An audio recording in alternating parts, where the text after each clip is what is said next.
Thus all the work that King Shlomo did in the house of Adonai was finished. After this, Shlomo brought in the gifts which David his father had dedicated, the silver, the gold, and the utensils, and put them in the treasures of the house of Adonai. Then Shlomo assembled all the leaders of Israel, all the heads of the tribes and the chiefs of the paternal clans of the people of Israel, to King Shlomo in Yerushalayim, to bring the ark for the covenant of Adonai out of the city of David, also known as Zion. All the men of Israel assembled before King Shlomo at the festival in the month of Etanim, in the 7th month. All the leaders of Israel came.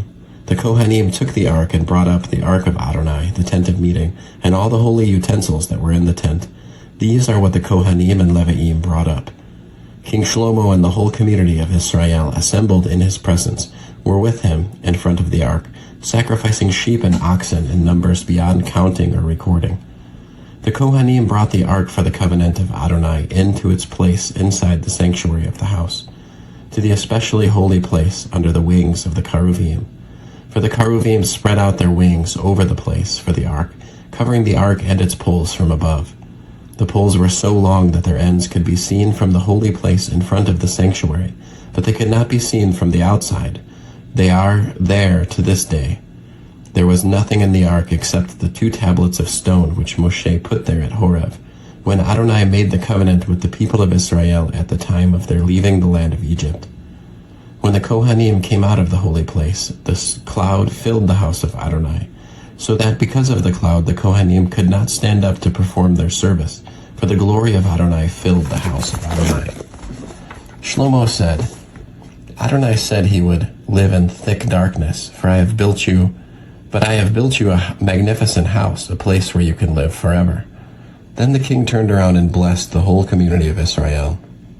The whole community of Israel stood as he said, Blessed be Adonai, the God of Israel, who spoke to my father David with his mouth and fulfilled his promise with his hand. He said, Since the day I brought my people Israel out of Egypt, I chose no city from any of the tribes of Israel in which to build a house, so that my name might be there. But I did choose David to be over my people Israel. Now it was in the heart of David, my father, to build a house for the name of Adonai, the God of Israel. But Adonai said to David, my father, Although it was in your heart to build a house for my name, and you did well that it was in your heart, nevertheless you will not build the house. Rather you will father a son, and it will be he who will build the house for my name. Now Adonai has fulfilled this spoken word of his. For I have succeeded my father and sit on the throne of Israel, as Adonai promised. And I have built the house for the name of Adonai, the God of Israel.